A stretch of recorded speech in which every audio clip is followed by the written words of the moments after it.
بسم الله الرحمن الرحيم. قال فما خطبكم أيها المرسلون؟ قالوا إنا أرسلنا إلى قوم مجرمين لنرسل عليهم حجارة من طين مسومة عند ربك للمسرفين فأخرجنا من كان فيها من المؤمنون فأخرجنا من كان فيها من المؤمنين فما وجدنا فيها غير بيت من المسلمين وتركنا فيها آية للذين يخافون العذاب الأليم. وفي موسى إذ أرسلناه إلى فرعون بسلطان مبين فتولى بركنه وقال ساحر أو مجنون فأخذناه وجنوده فنبذناهم في اليم وهو مليم. وفي عاد إذ أرسلنا عليهم الريح العقيم ما تذر من شيء أتت عليه إلا جعلته كالرميم. وفي ثمود إذ قيل لهم تمتعوا حتى حين فعتوا عن أمر ربهم فأخذتهم الصاعقة وهم ينظرون فما استطاعوا من قيام وما كانوا منتصرين. وقوم نوح من قبل إنهم كانوا قوما فاسقين. والسماء بنيناها بأيديهم وإنا لموسعون والأرض وفرشناها فنعم الماهدون. ومن كل شيء خلقنا زوجين لعلكم تذكرون. ففروا إلى الله إني لكم منه نذير مبين. ولا تجعلوا مع الله إلها آخر إني لكم منه نذير مبين. كذلك ما أتى الذين من قبلهم من رسول إلا قالوا ساحر أو مجنون أتواصوا به بل هم قوم طاغون فتول عنهم فما أنت بملوم وذكر فإن الذكرى تنفع المؤمنين. وما خلقت الجن والإنس إلا ليعبدون ما أريد منهم من رزق وما أريد أن يطعمون إن الله هو الرزاق ذو القوة المتين. فإن للذين ظلموا ذنوبا مثل ذنوب أصحابهم فلا يستعجلون. وويل للذين كفروا من يومهم الذي يوعدون. بسم الله الرحمن الرحيم. والطور وكتاب مسطور في رق منشور والبيت المعمور والسقف المرفوع والبحر المسجور إن عذاب ربك لواقع ما له من دافع يوم تمور السماء مورا وتسير الجبال سيرا فويل يومئذ للمكذبين الذين هم في خوف يلعبون. يوم يدعون إلى نار جهنم دعا هذه النار التي كنتم بها تكذبون أفسحر هذا أم أنتم لا تبصرون اصلوها فاصبروا أو لا تصبروا سواء عليكم إنما تجزون ما كنتم تعملون. إن المتقين في جنات ونعيم فاكهين بما آتاهم ربهم ووقاهم ربهم عذاب الجحيم. كلوا واشربوا هنيئا بما كنتم تعملون متكئين على سرر مصفوفة وزوجناهم بحور عين. والذين آمنوا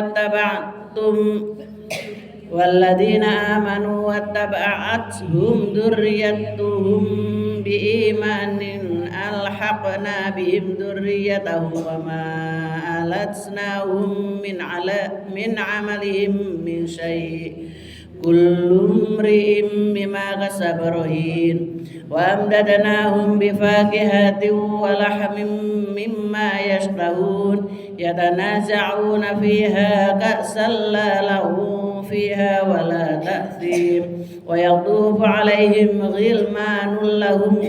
كأنهم لؤلؤ مكنون وأقبل بعضهم على بعض يتساءلون قالوا إنا كنا قبل في أهلنا مشفقين فمن الله علينا ووقانا عذاب السموم إنا كنا من قبل ندعوه إنه هو البر الرحيم فذكر فما أنت بنعمة ربك بكهن ولا مجنون أم يقولون شاعر نتربص به ريب المنون قل تربصوا فإني معكم من المتربصين أم تأمرهم أحلامهم بهذا أم قوم طاغون أم يقولون تقوله بل لا يؤمنون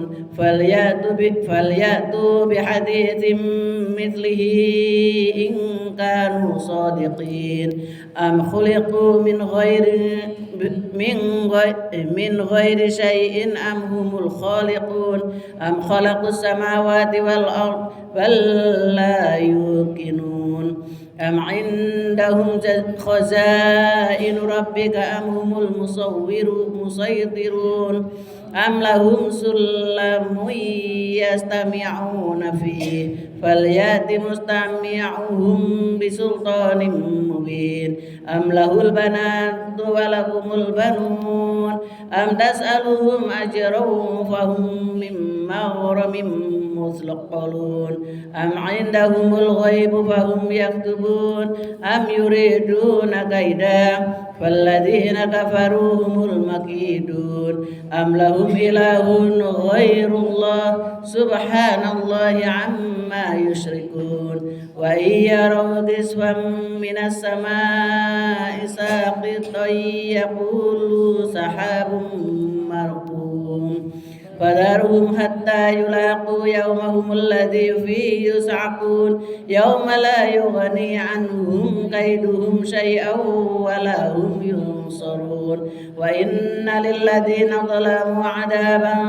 دون ذلك ولكن أكثرهم لا يعلمون واصبر لحكم ربك فإنك بأعيننا وسبح بحمد ربك حين تقوم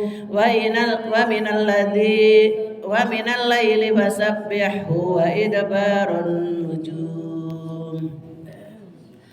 بسم الله الرحمن الرحيم والنجم إذا هوى ما ضل صاحبهم وما غوى وما ينطق عن الهوى إن هو إلا وحي يوحى علمه شديد القوى ذو مرة فاستوى وهو بالأفق الأعلى ثم دنا فتدلى فكان قاب قوسين أو أدنى فأوحى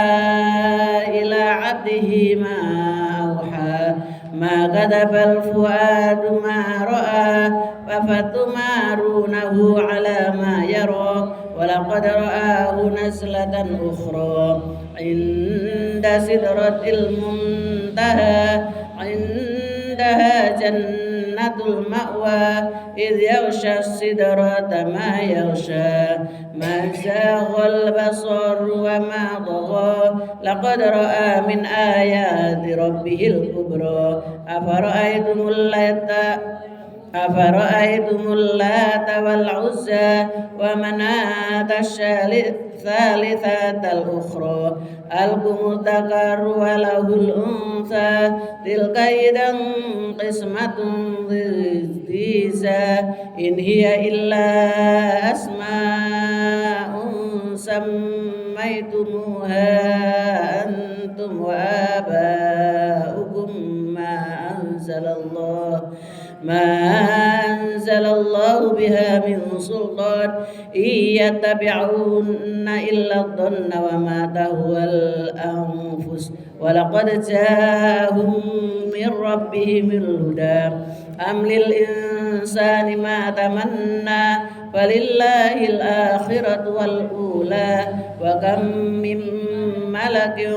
في السماوات لا تغني شفاعتهم شيئا إلا من بعد أن يأذن الله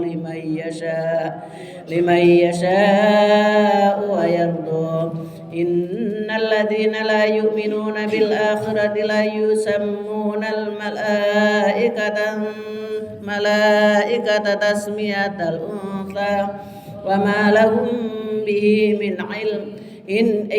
يتبعون إلا الظن وإن الظن لا يغني من الحق شيئا فأعرض عن من تولى عن ذكرنا ولم يرد إلا الحياة الدنيا ذلك مبلغهم من العلم إن ربك هو أعلم بمن ضل عن سبيله وهو أعلم بمن اهتدى ولله ما في السماوات وما في الأرض ليجزي الذين أساءوا بما عملوا ويجزي الذين أحسنوا بالحسنى الذين يجتنبون كبائر الإثم والفواحش إلا اللمم إن ربك واسع المغفرة هو أعلم بكم إذ أنشأكم من الأرض وإذ أنتم أجنة في بطون أمهاتكم فلا تزكوا أنفسكم هو أعلم بمن اتقى أفرأيت الذي تولى وأعطى قليلا وأكدى أعنده علم الغيب وهو يرى أم لم ينبأ بما في صحف موسى وإبراهيم الذي وفى ألا تزر وازرة وزر أخرى وأن ليس للإنسان إلا ما سعى وأن سعيه سوف يرى ثم يجزاه الجزاء الأوفى وأن إلى ربك المنتهى وأنه هو أضحك وأبقى وأنه هو أمات وأحيا وأنه خلق الزوجين الذكر والأنثى من نطفة إذا تمنى وأن عليه النشأة الأخرى وأنه هو أغنى وأقنى وأنه هو رب الشعرى وأنه أهلك عادا الأولى وثمود فما أبقى وقوم نوح من قبل إنهم كانوا هم أظلم وأطغى والمؤتفكة أهوى فغشاها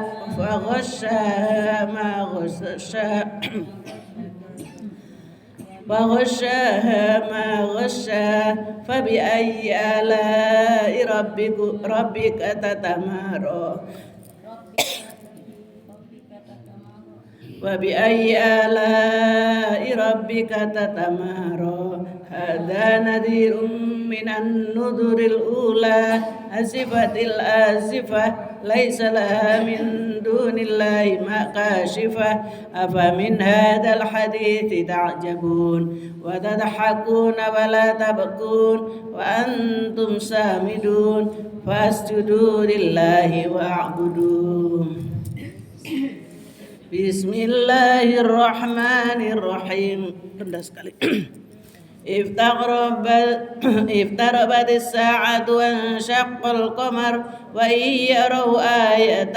يعرضوا ويقولوا سحر مستمر وكذبوا واتبعوا أهواءهم وكل أمر مستقر ولقد جاءكم من الأنباء ما فيه مزدجر حكمة بالغة فما تغني النذر فتولى عنهم يوم يدعو الداعي إلى شيء نكر خش عن أبصارهم يخرجون من الأجداث كأنهم جراد مستشر مهطعين إلى الداع يقول الكافرين هذا يوم عسر كذبت قبلهم قوم نوح فكذبوا عبدنا وقالوا مجنون وازدجر فدعا ربه إني مغلوب فانتصر ففتحنا أبواب السماء بماء منهمر وفجرنا الأرض عيونا فالتقى الماء على أمر قد قدر وحملناه على ذات ألواح ودسر تجري بأعيننا جزاء لمن كان كفر ولقد تركناها آية فهل من مدكر فكيف كان عذابي ونذر ولقد يسرنا القرآن للذكر فهل من مدكر كذبت عاد فكيف كان عذابي ونذر إنا أرسلنا عليهم ريحا صرصرا في يوم نحس مستمر تنزع الناس كأنهم أعجاز نخل منقعر فكيف كان عذابي ونذر ولقد يسرنا القرآن للذكر فهل من مدكر كذبت ثمود بالنذر فقالوا أبشرا منا واحدا نتبعه إنا إذا لفي ضلال وسعر ألقي الذكر عليه من بيننا بل هو كذاب أشر سيعلمون غدا من الكذاب الأشر إن مرسل الناقة فتنة لهم فارتقبهم واصطبر ونبئهم أن الماء قسمة بينهم كل شرب مختضر فنادوا صاحبهم فتعاطى فعقر فكيف كان عذابي ونذر إنا أرسلنا عليهم صيحة واحدة فكانوا كهشيم المحتضر ولقد يسرنا القرآن للذكر فهل من مدكر كذبت قوم لوط بالنذر إنا أرسلنا عليهم حاسبا إلا آل لوط نجيناهم بسحر نعمة من عندنا كذلك نجزي من شكر ولقد أنذرهم بطشتنا فتماروا بالنذر ولقد راودوه عن ضيفه فطمسنا أعينهم فذوقوا عذابي ونذر ولقد صبحهم بكرة عذاب مستقر فذوقوا عذابي ونذر ولقد يسرنا القرآن للذكر فهل من مدكر ولقد جاء آل فرعون النذر كذبوا بآياتنا كلها فأخذناهم أخذ عزيز مقتدر أكفاركم خير من أولئكم أم لكم براءة في الزبر أم يقولون نحن جميع مستصر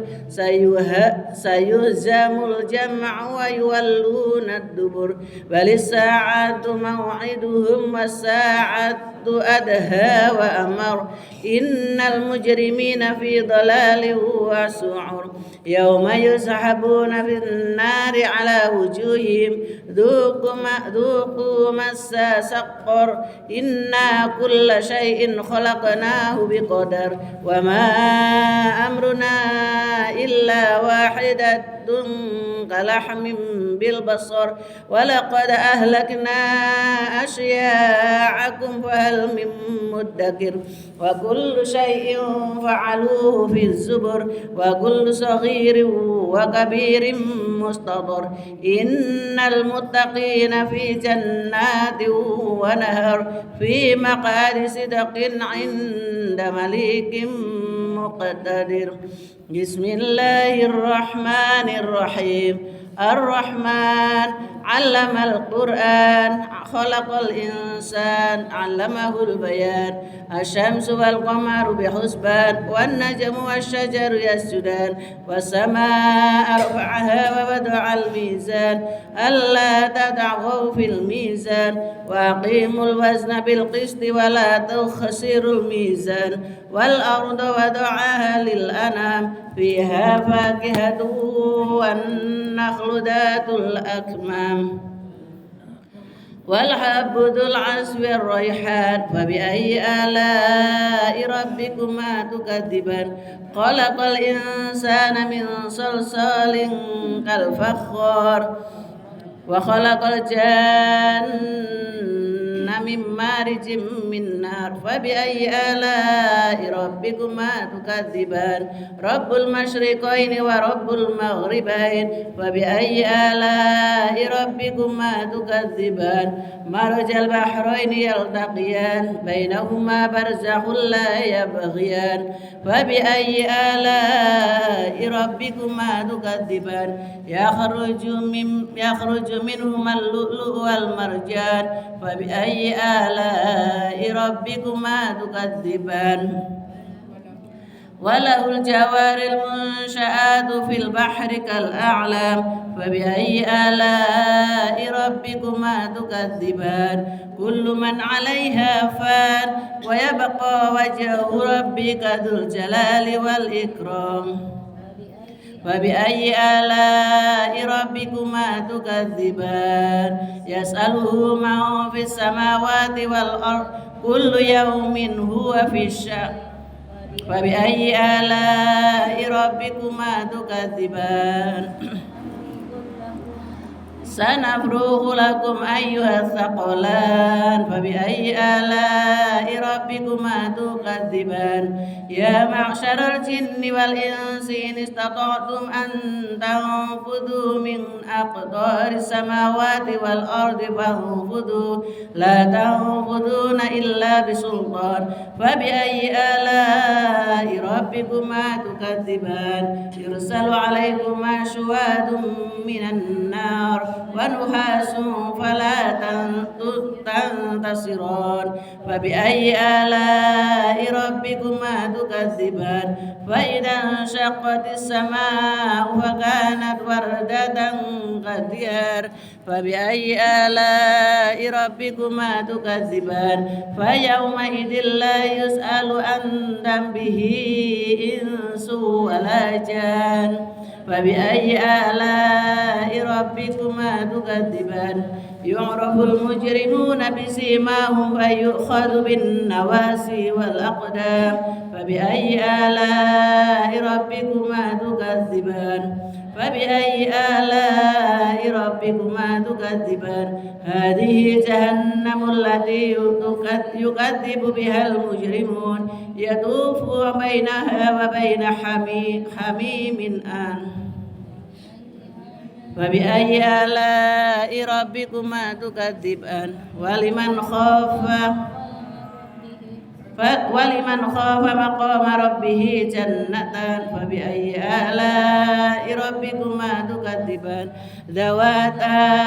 أفنان فبأي آلاء ربكما تكذبان فيهما عينان تجريان فبأي آلاء ربكما تكذبان فيهما من كل فاكهة زوجان فبأي آلاء ربكما تكذبان متكئين على فرش بطائرها من استبرق وجنى الجنتين دان فبأي آلاء ربكما تكذبان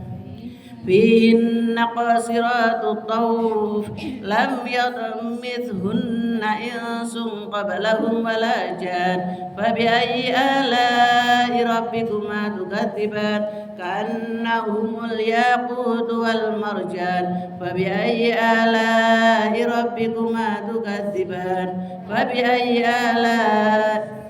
كأنهن الياقوت والمرجان فبأي آلاء ربكما تكذبان هل جزاء الإحسان إلا الإحسان فبأي آلاء ربكما تكذبان ومن دونهما جنتان فبأي آلاء ربكما تكذبان مدهامتان فبأي آلاء ربكما تكذبان فيهما عينان نضحتان فبأي آلاء ربكما تكذبان فيهما فاكهة ونخل ورمان فبأي آلاء ربكما تكذبان فيهن خيرات حسان فبأي آلاء ربكما تكذبان حور مقصورات في الخيام فبأي آلاء ربكما تكذبان لم يطمثهن إنس قبلهم ولا جان فبأي آلاء ربكما تكذبان متكئين على رفرف خضر وعبقري خسار فبأي آلاء ربكما تكذبان تبارك اسم ربك ذي الجلال والإكرام بسم الله الرحمن الرحيم إذا وقعت الواقعة ليس لوقعتها كاذبة خافضة رافعة إذا رجت الأرض رجا وبست الجبال بسا فكانت هباء منبثا وكنتم أزواجا ثلاثة فأصحاب الميمنة ما أصحاب الميمنة وأصحاب المشأمة ما أصحاب المشأمة والسابقون السابقون أولئك المقربون في جنات النعيم ثلة من الأولين وقليل من الآخرين على سرر موضونة متكئين عليها متقابلين يطوف عليهم ولدان مخلدون بأكواب وأباريق وكأس من معين لا يصدعون عنها ولا ينزفون وفاكهة مما يتخيرون ولحم طير مما يشتهون ولكم غير مما يشتهون وحور عين كأمثال اللؤلؤ المكنون جزاء بما كانوا يعملون لا يسمعون فيها لغوا ولا تأثيما إلا قيلا سلاما سلاما وأصحاب اليمين ما أصحاب اليمين في سدر محدود وطلح ممدود وظل ممدود وماء مسكوب وفاكهة كثيرة لا مقطوعة ولا ممنوعة وفرش مرفوعة إنا أنشأناهن إنشاء فجعلناهن أبكارا عربا أترابا لأصحاب اليمين ثلة من الأولين وثلة من الآخرين وأصحاب الشمال ما أصحاب الشمال في سموم وحميم وظل من يحموم لا بارد ولا كريم إنهم كانوا قبل ذلك مترفين المبين وكانوا يصرون على الحنث العظيم وكانوا يقولون إذا متنا وكنا ترابا وعظاما أئنا لمبعوثون أوآباؤنا الأولون قل إن الأولين والآخرين لمجموعون إلى ميقات يوم معلوم ثم إنكم أيها الضالون المكذبون لآكلون من شجر من زقوم فمالئون منها البطون فشاربون عليها من الحميم فشاربون شرب الهيم هذا نزلهم يوم الدين نحن خلقناكم فلولا تصدقون أفرأيتم ما تمنون أأنتم تخلقونه أم نحن الخالقون نحن قدرنا بينكم الموت وما نحن بمسبوقين على أن نبدل أمثالكم وننشئكم فيما لا تعلمون ولقد علمتم النشأة الأولى فلولا تذكرون أفرأيتم ما تحرثون أأنتم تزرعونه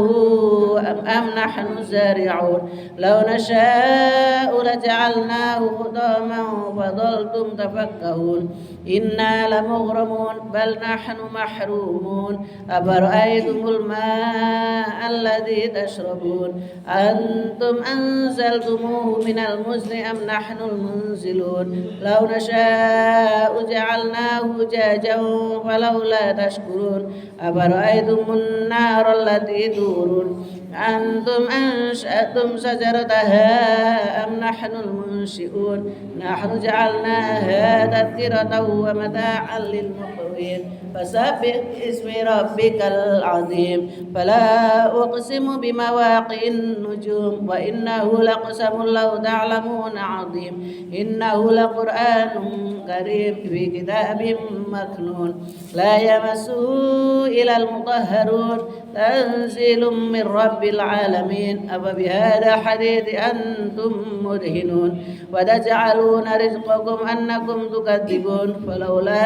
إذا بلغت الحلقوم وأنتم حينئذ تنظرون ونحن أقرب إليه منكم ولكن لا تبصرون فلولا إن كنتم غير مدينين ترجعونها إن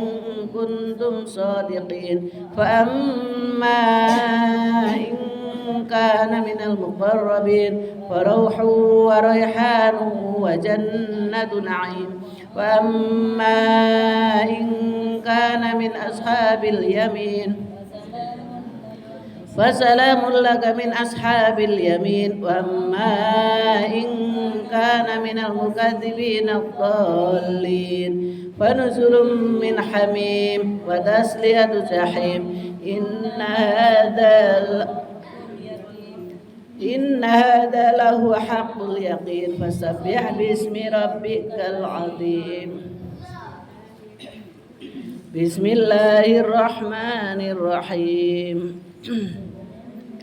سبح لله ما في السماوات والأرض وهو العزيز الحكيم له ملك السماوات والأرض يحيي ويميت وهو على كل شيء قدير هو الأول والآخر والظاهر والباطن وهو بكل شيء عليم هو الذي خلق السماوات والأرض في 6 أيام ثم استوى على العرش يعلم ما يلج في الأرض وما يخرج منها وما ينزل من السماء وما يعرج فيها وهو معكم أينما كنتم والله بما تعملون بصير له ملك السماوات والأرض وإلى الله ترجع الأمور يولج الليل في النهار ويولج النهار في الليل وهو عليم بذات الصدور آمنوا بالله ورسوله وأنفقوا مما جعلكم مستخلفين فيه فالذين آمنوا منكم وأنفقوا ولهم أجر كبير وما لكم لا تؤمنون بالله والرسول يدعوكم لتؤمنوا بربكم وقد أخذ ميثاقكم إن كنتم مؤمنين هو الذي ينزل على عبده آيات بينات ليخرجكم من الظلمات إلى النور وإن الله بكم لرؤوف رحيم وما لكم ألا تنفقوا في سبيل الله ولله ميراث السماوات والأرض لا يستوي منكم من أنفق من قبل الفتح وقاتل أولئك أعظم درجة من الذين أنفقوا من بعد وقاتلوا وكلا وعد الله الحسنى والله بما تعملون خبير من ذا الذي يقرض الله قرضا حسنا فيضاعفه له وله أجر كريم يوم ترى المؤمنين والمؤمنات يسعى نورهم بين أيديهم وبأيمانهم بشراكم اليوم جنات تجري من تحتها الأنهار خالدين فيها ذلك هو الفوز العظيم يوم يقول المنافقون والمنافقات للذين آمنوا انظرونا نقتبس من نوركم قيل ارجعوا وراءكم فالتمسوا نورا فضرب بينهم بسور له باب باطنه فيه الرحمة وظاهره من قبله العذاب ينادونهم ألم نكن معكم قالوا بلى ولكنكم فتنتم أنفسكم وتربصتم وارتبتم وغرتكم الأماني حتى جاء أمر الله وغركم بالله الغرور فاليوم لا يؤخذ منكم فدية ولا من الذين كفروا مأواكم النار هي مولاكم وبئس المصير ألم يأن للذين آمنوا لا تخشع قلوبهم لذكر الله وما نزل من الحق ولا يكونوا الذين أوتوا الكتاب من قبل فطال عليهم الأمد فقست قلوبهم وكثير منهم فاسقون اعلموا أن الله يحيي الأرض بعد موتها قد بينا لكم الآيات لعلكم تعقلون إن المصدقين والمصدقات وأقرضوا الله قرضا حسنا يضاعف لهم ولهم أجر كريم والذين آمنوا بالله ورسله أولئك هم الصديقون والشهداء عند ربهم ولهم أجرهم ونورهم والذين كفروا وكذبوا بآياتنا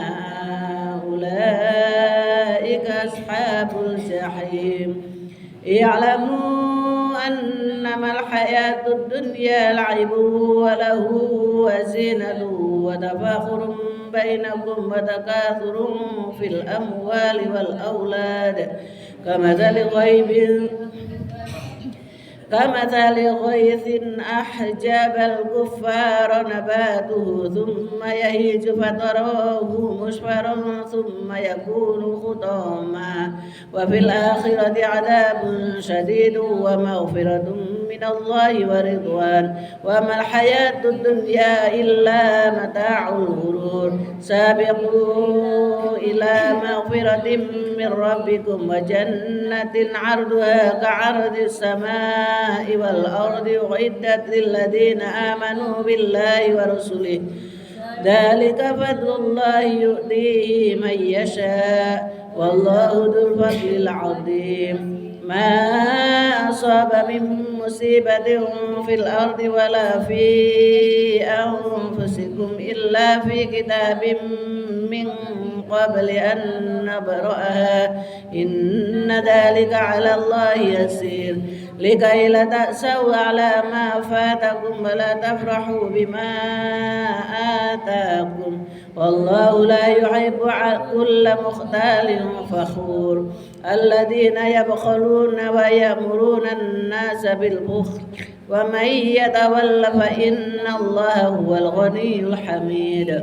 لقد أرسلنا رسلنا بالبينات وأنزلنا معهم الكتاب والميزان ليقوم الناس بالقسط وأنزلنا الحديث فيه بأس شديد ومنافع للناس وليعلم الله من ينصره ورسله بالغيب إن الله قوي عزيز. ولقد أرسلنا نوحا وإبراهيم وجعلنا في ذريتهما النبوة والكتاب فمنهم مهتد وكثير منهم فاسقون ثم قفينا على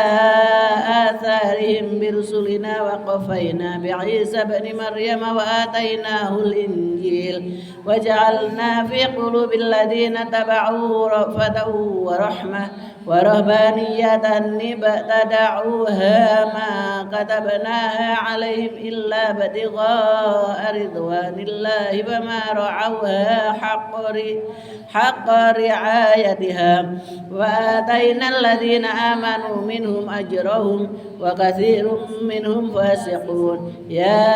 أيها الذين آمنوا اتقوا الله وآمنوا